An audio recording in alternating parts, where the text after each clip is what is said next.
पौड़ी में एक बार फिर से वनाग्नि की घटनाएं बढ़ने लगी हैं और इस बार वन कर्मियों के साथ वनाग्नि की घटनाओं को रोकने के लिए ग्रामीणों ने भी मोर्चा संभाला है।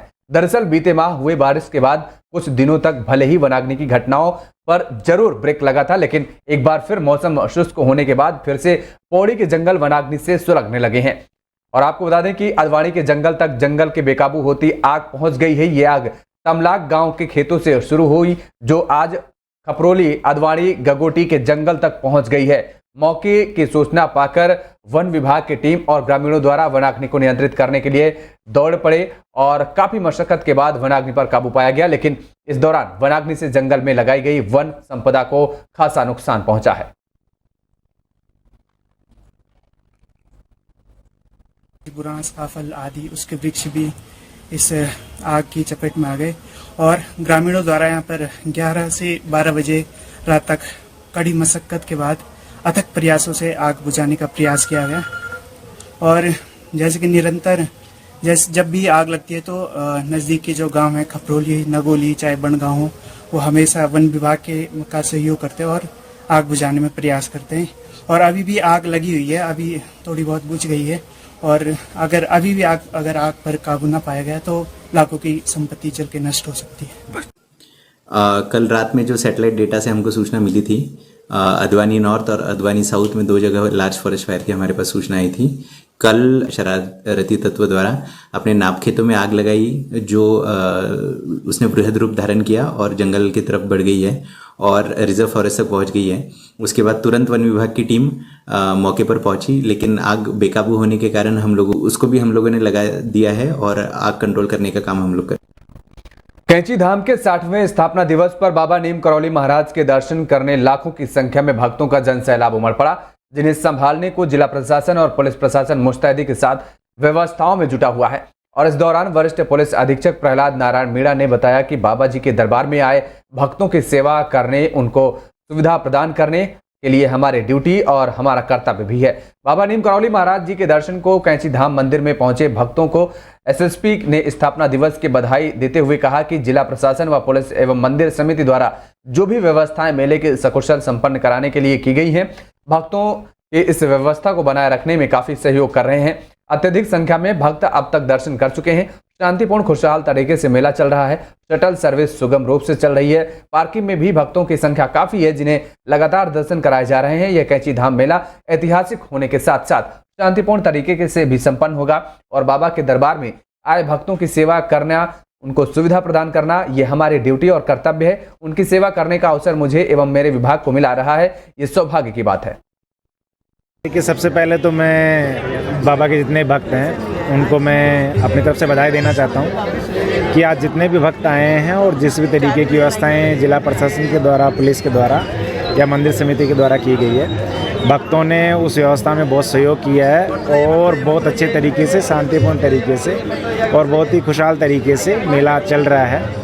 काफ़ी संख्या में अब तक भक्त यहाँ पर दर्शन कर चुके हैं और जो बाकी हमारी शटल सर्विसेज जो चल रही है और पार्किंग हैं, वहाँ पर भी काफ़ी संख्या में भक्त हैं, तो उनको भी हम बहुत तेज़ी से दर्शन करवा रहे हैं। अभी तक की जो मेले की जितनी भी गतिविधियाँ बहुत अच्छी चल रही है और हमें उम्मीद है कि आज का जो मेला है वो न केवल ऐतिहासिक होगा और बहुत शांतिपूर्ण तरीके से, बहुत खुशहाल तरीके से संपन्न भी होगा। अच्छा लग रहा है। देखिए, जितने भी भक्त आते हैं उनकी सेवा करना और उनको सुविधा देना, ये बेसिकली हमारी पुलिस की ड्यूटी भी है, ये हमारा कर्तव्य भी है। और आज ये हमारे सौभाग्य की बात है कि उत्तराखंड की देवभूमि में आज जो नीम करौली धाम है उसमें इतने सारे भक्त आ रहे हैं, उनकी सेवा करने का मुझे और मेरे विभाग को अवसर मिल रहा है, ये सौभाग्य की बात है।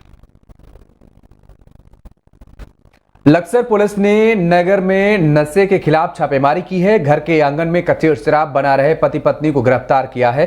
पुलिस ने मौके से 10 लीटर अवैध कच्ची शराब सहित भट्टी व शराब बनाने के उपकरण भी बरामद किए। इसके साथ ही कच्ची शराब बनाने वाले करीब 50 लीटर लहन को भी नष्ट किया। बता दें कि दोनों आरोपी फूल सिंह और उसकी पत्नी रीना लक्सर नगर के वार्ड नंबर 2 सिमले के निवासी हैं। पुलिस ने दोनों के खिलाफ आबकारी अधिनियम एक्ट के तहत मुकदमा भी दर्ज कर लिया है और आगे की कार्रवाई अब शुरू कर दी है।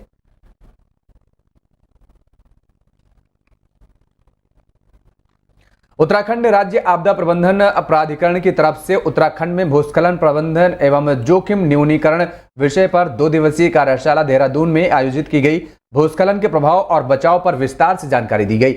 वह गुरुवार को भूस्खलन जोखिम शमन योजना के तहत लोक निर्माण विभाग, सिंचाई विभाग और ULMMC, TSDC व उत्तराखंड आपदा प्रबंधन के अधिकारी भी वैज्ञानिक दीपाली सिंगल राष्ट्रीय आपदा प्रबंधन दिल्ली के नेतृत्व में मसूरी कैंपटी क्षेत्र के चडौगी बाईपास और मसूरी के गलोगी पावर हाउस के पास भूस्खलन ट्रीटमेंट क्षेत्र का निरीक्षण किया गया और इस मौके पर विभिन्न विभागों के जेई और एई को भूस्खलन के बाद नई तकनीकों से किए जा रहे ट्रीटमेंट की जानकारी दी गई।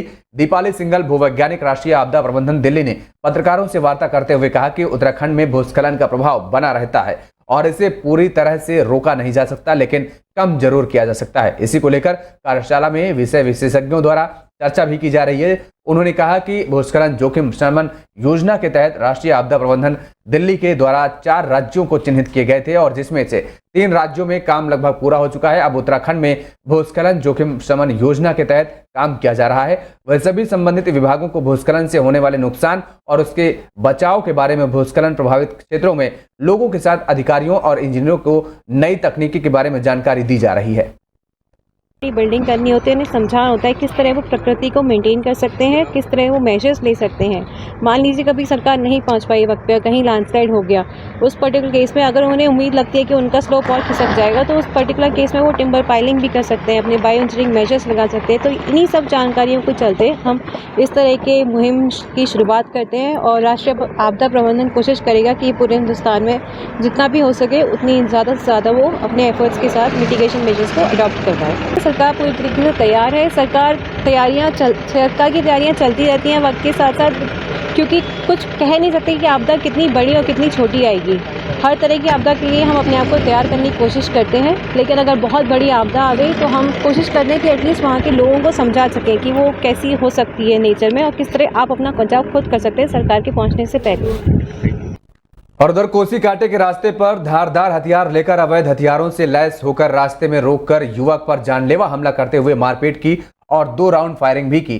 पुलिस द्वारा तत्काल प्रभाव से कार्रवाई करते हुए एक आरोपी को 315 बोर के अवैध तमंचे के साथ गिरफ्तार कर जेल भेज दिया गया है। 2 आरोपी मौके से फरार हो गए हैं, जिन्हें जल्द ही गिरफ्तार कर जेल भेज दिया जाएगा।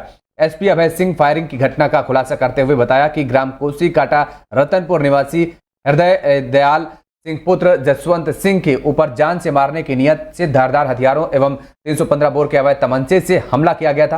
पीड़ित की तहरीर पर सुल्तानपुर पट्टी चौकी इंचार्ज अर्जुन गिरी द्वारा तत्काल प्रभाव से मुकदमा दर्ज करते हुए आगे की कार्रवाई की गई और सीओ अन्य राम आर्य के निर्देशन पर प्रभारी निरीक्षक मनोज रतोड़ी द्वारा घटना का अनावरण करने के लिए टीम का गठन भी किया गया, जिसकी जाँच सुल्तानपुर पट्टी चौकी इंचार्ज अर्जुन गिरी को सौंपी गई, जिस पर तत्काल प्रभाव से कार्रवाई करते हुए ग्राम धसारा निवासी शाहरुख पुत्र महबूब अली को 315 बोर के अवैध तमंचे, एक जिंदा कारतूस के साथ गिरफ्तार कर न्यायालय में पेश किया गया, जहां से उप कारागार जेल हल्द्वानी भेज दिया गया है।